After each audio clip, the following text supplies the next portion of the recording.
कुल्लु नफ्सिन ज़ाइक़तुल मौत, हर नफ्स को मरना है, हर जानदार को मौत का मजा चखना है। इस आयत में पहली बात बताई, मौत आनी है, मौत से छुटकारा नहीं। अगर मौत से किसी को छुटकारा होता तो शायद अल्लाह अपने नबियों को बचा लेता। अल्लाह के बंदों में सबसे ऊंचा मकाम अल्लाह के नबियों का, मगर अल्लाह के नबियों को भी मौत आई। हज़रत सुलेमान अलैहिस्सलाम अल्लाह के ऐसे रसूल थे, ऐसे नबी थे कि अल्लाह ताला ने उनको बहुत सारी सुपर नेचुरल ताकतें दी। जिन्नात उनके कब्जे में, बड़े बड़े जिन्नात इतनी बड़ी बड़ी देगों में खाना पकाते थे, पूरा गांव खा सकता। बड़ी बड़ी बिल्डिंग बनाते थे जिन्नात, किसी मजदूर की जरूरत नहीं, जिन्नात खड़े होकर के मजदूर इमारतें बना देते। हवा उनके कंट्रोल में थी। वो सुबह से शाम तक का सफर पल भर में तय कर देते। इतनी बड़ी ताकत हज़रत सुलेमान अलैहिस्सलाम को मिली। लेकिन क्या सुलेमान अलैहिस्सलाम को मौत नहीं आई? मौत आई। कैसे मौत आई? सुलेमान अलैहिस्सलाम के हुक्म से जिन्नात बैतुल मुक़द्दस की तामीर कर रहे थे, बैतुल मुक़द्दस की बिल्डिंग बना रहे थे, उसका स्ट्रक्चर खड़ा कर रहे थे। सुलेमान अलैहिस्सलाम को डायरेक्शन दे रहे थे, समझा रहे थे, उनको निर्देश दे रहे थे। सुलेमान अलैहिस्सलाम अपने असा के ऊपर, अपनी लाठी के ऊपर खड़े होकर के उनको बता रहे थे, और उसी हालत में सुलेमान अलैहिस्सलाम को मौत आ गई। अपनी लाठी पर टेक लगा के खड़े हैं, मौत। अब मौत आ गई और जिन्नात को पता भी नहीं चला कि हमारे बॉस का इंतकाल हो, हमारे मालिक का इंतकाल हो, जिसके हुक्म पर हम ये काम कर रहे थे उसका इंतकाल। जिन्नात अपने काम में लगे हुए और सुलेमान अलैहिस्सलाम की डेड बॉडी, उनके इंतकाल के बाद उनका जो शरीर है उसी लाठी की इस सहारे खड़ा हुआ। कुरान कहता है फलम्मा क़ज़ैना अलैहिल मौता, जब हमने सुलेमान की मौत का फैसला कर दिया, मा दल्लहु अला मौतिही इल्ला दाब्बतुल अर्दि ताकुलु मिन साता। सुलेमान की लकड़ी को, सुलेमान की लाठी को एक कीड़े ने खा लिया, और जब लाठी खत्म हो गई तो उनकी डेड बॉडी जमीन पर आ गई, और जब डेड बॉडी जमीन पर आ गई तब जिन्नात को पता लगा कि हम तो बहुत बड़ी गलत फहमी में जी रहे थे, इनका तो ऑलरेडी इंतकाल हो चुका। एक पैगंबर को मौत आई। कुरान कहता है कुल्लु नफ्सिन ज़ाइक़तुल मौत, हर नफ्स को मरना है। अमीर से अमीर को भी मरना है, गरीब को भी मरना है। यही कार्य अब्दुल बासित साहब साउथ इंडिया में अपने इदारे के चंदे के लिए जाते हैं,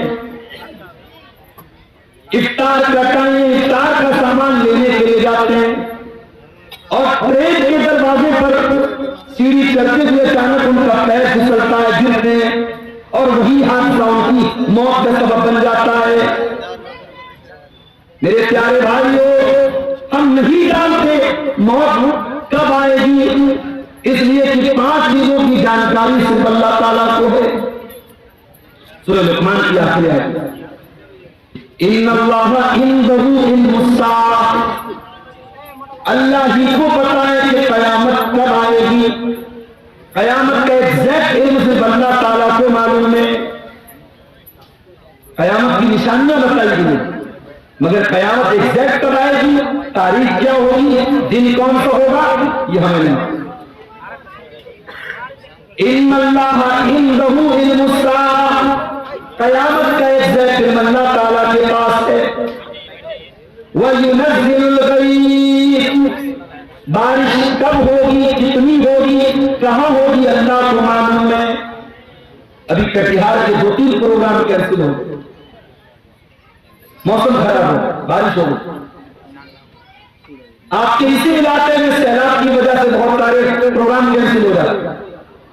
मौसम कब चेंज हो जाए, कब तूफान आ जाए, कब सैलाब आ जाए, हम जानते। वयअलमु मा फिल अरहाम, और रहने मादर में क्या है, मां के पेट में क्या है, सिर्फ अल्लाह को मालूम है। आप कहेंगे नहीं मौलवी साहब, आज के जमाने में अल्ट्रासाउंड करा लो, मालूम हो जाता है लड़का है लड़की है, पता चल जाता है।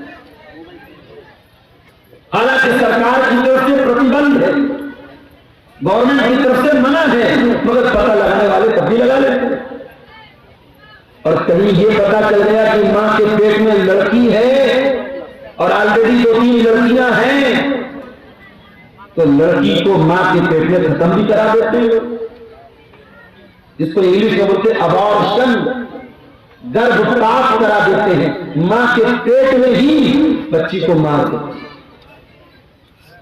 और हम कहते साहब हम लोग बड़े पढ़े लिखे लोग हैं, बड़े स्किल्ड लोग हैं, बड़े तहजीब याफ्ता लोग हैं। अरे हमसे अच्छे तो 1400 साल पहले के अरब के वो जाहिली दौर में, दौर जाहिलियत के वो बद्दू थे, वो देहाती थे, वो जाहिल लोग थे जो अपने बच्चियों को मारते थे, मगर पैदा होने के बाद मारते। बच्चियों को कत्ल करने की परंपरा, बेटियों को मारने का रिवाज 1400 साल पहले भी था। एक ऐसी सोसाइटी में जहां लड़की पैदा होने के बाद बाप बेचारा परेशान हो जाता था, क्या करूं।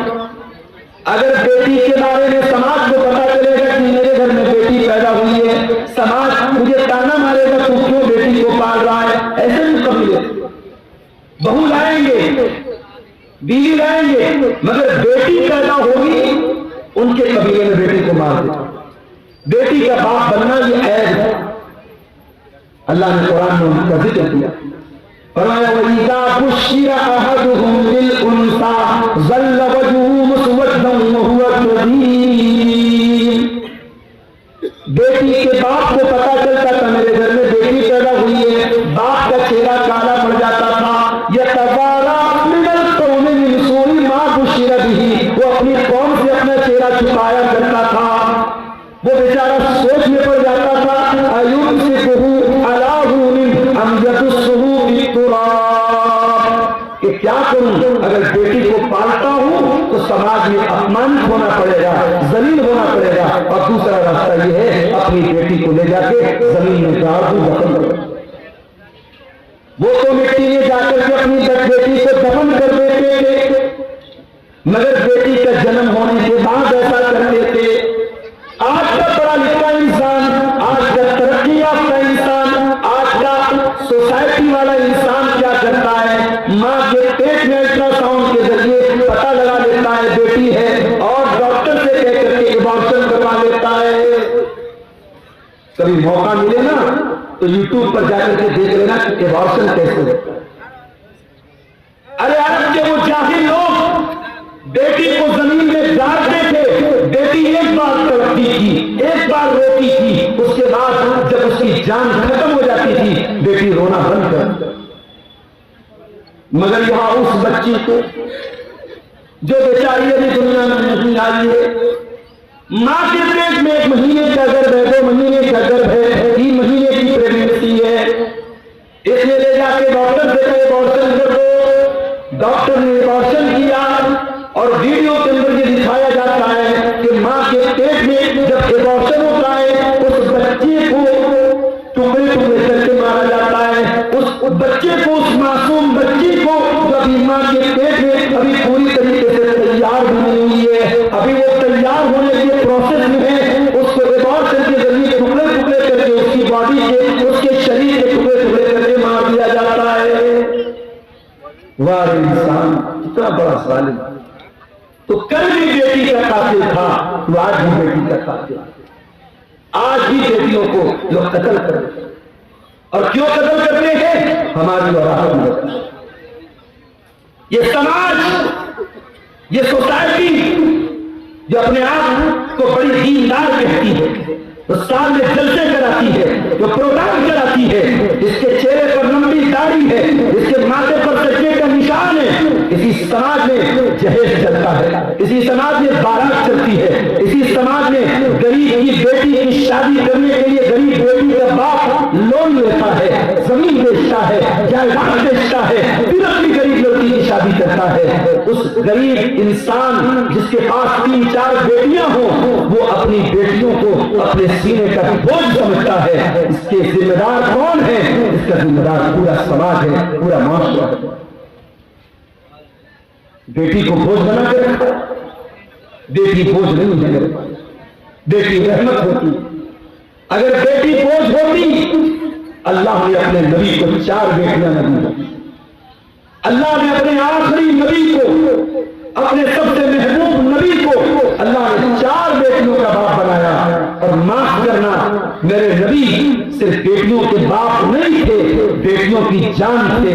मेरे नबी अपनी बेटियों की आंख में कभी आंसू नहीं देखते थे। मेरे नबी अपनी बेटियों से बहुत मोहब्बत करते। अल्लाह कह रहा है वयालमु मा फिल अरहाम, मां के पेट में क्या है ये नहीं जानता हूं, कोई नहीं जानता। अल्ट्रासाउंड के जरिए डॉक्टर ये बता देगा कि मां के पेट में होने वाले बच्चे का जेंडर क्या है, लड़का है या लड़की है, लेकिन डॉक्टर ये नहीं बता पाएगा वो बच्चा पैदा होने के बाद दुनिया में कितने दिन जिंदा रहेगा। डॉक्टर ये भी नहीं बता पाएगा वो लड़का हो या बच्चा या बच्ची दुनिया में आने के बाद नेक बनेगा या बुरा बनेगा, नमाजी बनेगा या बेनमाजी बनेगा, मुसलमान बनेगा या काफिर बनेगा, वो क्या बनेगा, उसका कैरेक्टर क्या होगा, उसका मिजाज क्या होगा, अल्लाह सब जानता है। वह यअलमु मा फिल अरहाम, मादर में जो बच्चा है उसका XYZ सब अल्लाह जानता है। और चौथी चीज वमा तदरी नफ्सुम माज़ा तक्सिबु गदा, और कोई नहीं जानता कि वो कल क्या करेगा। आप सोचते हैं कल कहीं प्रोग्राम है, आप पहले से प्लानिंग बना के बैठे कल मुझे प्रोग्राम में जाना है, अचानक कोई मामला आ गया, कोई हादसा हो गया, कोई ट्रेन लड़ गई, कोई बस गिर गई, कोई रोड पे जाम हो गया, कोई मर गया, कोई बीमार पड़ गया, कुछ भी हो सकता है। हम नहीं जानते, हम फाइनल और कंफर्म नहीं जानते हम कर क्या, एक प्लानिंग करते हैं, एक अंदाजा करते हैं, लेकिन कंफर्मेशन हम नहीं बता सकते कि हम कल क्या। और 5वीं चीज वमा तदरी नफ्सुम बिअय्यि अर्दिन तमूत, और कोई नहीं जानता कि वो कहां मरेगा। कारी अब्दुल बासित साहब ने भी नहीं सोचा होगा कि मैं कटिहार के और ये जिला कटिहार के घसिया घाट करने वाला, क्या उन्होंने सोचा होगा कि मैं साउथ इंडिया में जाके केरला में जाकर लग रहे हैं? उनके बच्चों ने भी सोचा होगा। कोई नहीं जानता कब मरेगा, कहां मरेगा। तो ये 5 चीजें सिर्फ अल्लाह को मालूम। और इंसान बेचारा इतना फुदक रहा है, इतना नाश कर रहा है। अरे तुझे मौत आएगी, और ये मौत जब आएगी तेरी औकात तुझको बता दे। तुझे अपने शरीर पे बड़ा नाज है, अपनी दौलत में बड़ा गुरूर है, ये बड़े बड़े बादशाह, ये बड़े बड़े मिनिस्टर, ये बड़े बड़े राजा, ये बड़े बड़े जालिम, मौत को इनको भी आएगा।